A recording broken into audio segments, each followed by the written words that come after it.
On top of the roof, these beams are completely rotted out. So I think safe to say we can notch them back and slide a new gutter under there. Needs gutter screens here for sure. So I took the roof off. I'm gonna cut these off right here and give us some space for gutter screens in the future. It opened up. Cut the dry rod out a little bit.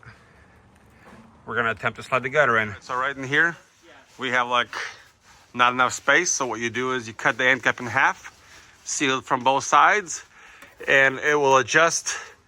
See, it will adjust to whatever width you need. This side opens up, we'll get more space. Right, here we go, self-adjusting gutter. We're gonna try to squeeze it up in there. Feed the gutter. Right, go ahead. Yes, sir. Yes, sir. Get that gutter up in there.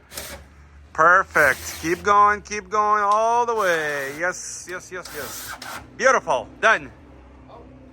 This gutter is a little bit different. It's taller, but it's gonna protect the back. So it's taller in the back, as you can see right here. So if there's any overflow issues, it's gonna go over the face. I think this is good. Rain chain's gonna go right there. And we have this special tool right here. We're gonna go ahead and bolt the gutter so it doesn't fall out. This is professional work right here. We got the outlet coming out right there so you can do easy maintenance. And if you can see inside, there's a screw there and there's a screw on this side as well. And all the dry rod is gone. It's very nice. Maybe some kind of mesh or something to be installed. That'd be good. One more side to go. Second side done. Looking good. The porch is lopsided a little bit, so good thing the gutter is tall.